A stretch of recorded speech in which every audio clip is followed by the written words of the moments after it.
जो सेहूनी नजरिया या सेहूनी ताकतें जो हैं, मैं सारे यहूदियों को उसमें नहीं शामिल करना चाहता, क्योंकि बहुत से यहूदी जो है इस वक्त फ़लस्तीन की हमायत भी कर रहे हैं, वो सुलह भी चाहते हैं, वो एक ऐसे मुल्क की जो है बुनियाद भी डालने चाहते हैं जिसमें तमाम नेशनैलिटीज़ या कौमें जो हैं या मज़ाहिब के लोग जो हैं वो मिलके रह सकें।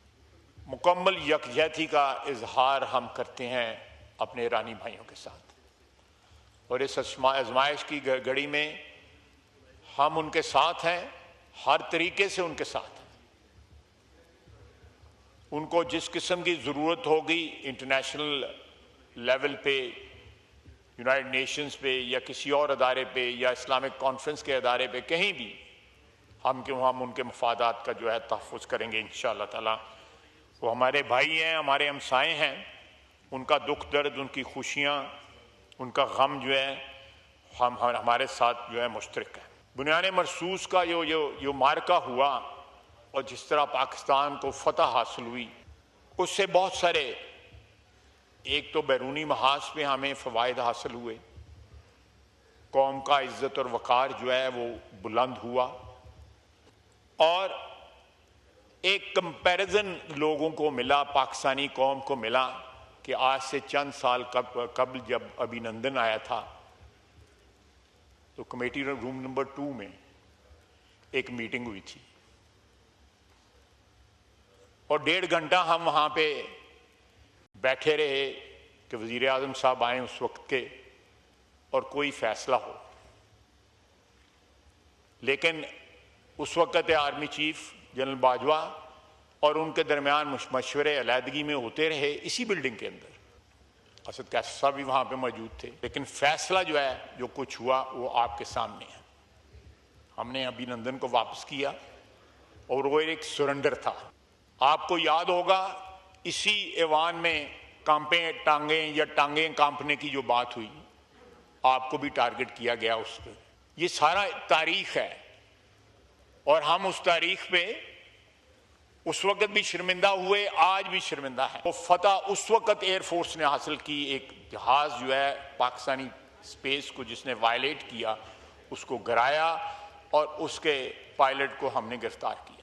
लेकिन अब जो हुआ, फॉर्चुनेटली मेरे लिए ये बड़ा फख्र का मुकाम है कि मैं उस सारे प्रोसेस का हिस्सा रहा।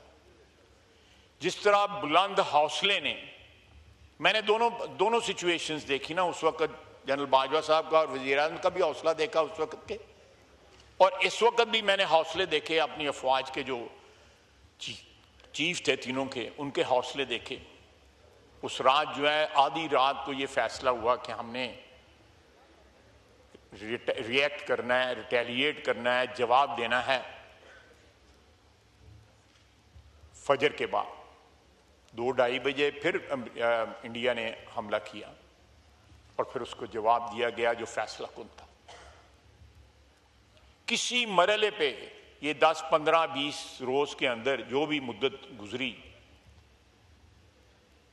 कहीं पे किसी के ज़हन में जो है शायबा भी ना आया कि हमने कौमी वकार के ऊपर जो है वो समझौता करना है।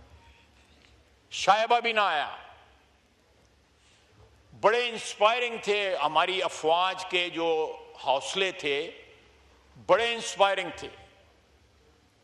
बड़ी मुद्दत के बाद जो है रियासत में जो है एक एतमाद आया, हम लोगों को एतमाद आया, अवाम को एक एतमाद आया कि हमारे मुहाफ़िज़ जो हैं वो दलेर हैं, रेजोल्यूट हैं और उनके हौसले बुलंद हैं और पाकिस्तान के चप्पे चप्पे की हिफाजत करेंगे। और जो हमारी एयरफोर्स ने कमाल दिखाया, जिनके जहाज से वो भी आशश कर उठे, वो भी आके पूछते हैं कि ये जहाज हमने तुम्हें दिए थे, NH की लाया है ये जरा कमाल दिखाया, ये उनको भी नहीं पता।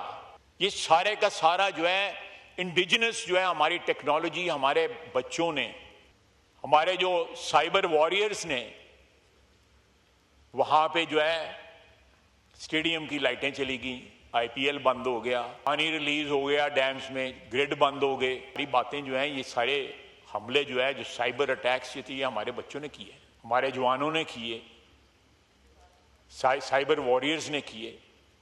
हमें जो है इस फतह के ऊपर जो है तमाम उम्र जो है ता क़यामत जो है फख्र होगा कि किस तरह ये जंग लड़ी गई और पूरी कौम जो है मुत्तहिद होके अपनी अफवाज के पीछे खड़ी थी। एक पूरी नस्ल को जो है हमारी अफवाज की जो लीडरशिप है उसने इंस्पायर किया है। रियासत के अंदर एतमाद जो है वो कहीं नीचे था, वो आसमान को छू रहा है। जनाब स्पीकर, बजट के दिन है, फौज की मजबूती और मईशत की मजबूती दोनों हैंड इन हैंड चलते हैं। जो इन्फ्लेशन के मतलब इन्फ्लेशन है, लेकिन कहाँ अशारिये थे इन्फ्लेशन के और आज कहाँ पे है? Inflation is expected to ease to around 8% in 2025 from an average of 23% in 2024.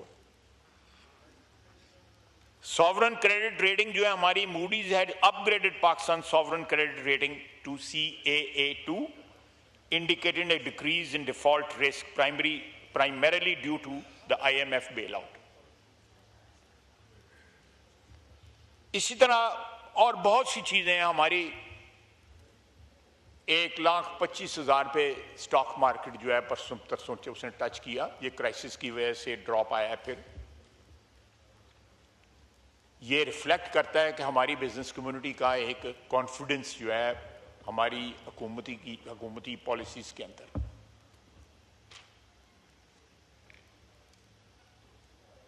जनाब वाला, आपको याद होगा, साउथ को भी याद होगा, अब इकोनॉमी के मुतल्लिक बातें की जाती हैं, क्रिटिसाइज किया जाता है। IMF को किसने खत लिखे थे?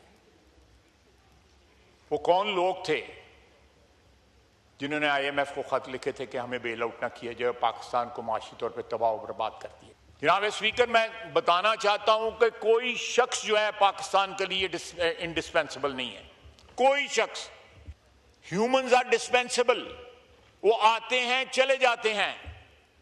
इंडिस्पेंसिबिलिटी जो है वो इस वतन की है, इस मुल्क की है, इस कौम की है, क़यामत तक।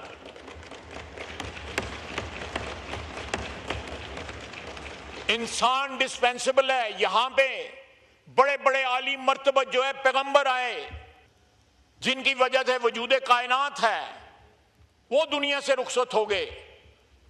इश्यूज नेशनल बनाएं, जरूर बनाएं। जहां पे हम फॉल्टर करते हैं और हमारे इश्यूज बनाएं, जरूर बनाएं, लेकिन सारी सियासत का महवर एक शख्स बना देना, मैं समझता हूं कि जिससे ये हुब्बुल वतनी नहीं है, ये हुब्बुल शख्स है, कोई हुब्बुल किसी और का हुब है, ये सेल्फ डिस्ट्रक्टिव है। ऑलरेडी जो है the process of self destruction has started. Already जो है क्रैक्स नजर आ रहे हैं। मैं उनको डिफाइन नहीं करना चाहता, मेरे साथी, मेरे कुलीग जो इस साइड पर, उन सबको पता है। मैं फिर इसरार करूंगा इस बात पे। पाकिस्तान की 76-77 साल तारीख में बड़े बड़े लोग आए, शहादतें हुई, दुनिया से रुखसत हुए, उनकी पार्टीज आज भी जिंदा हैं।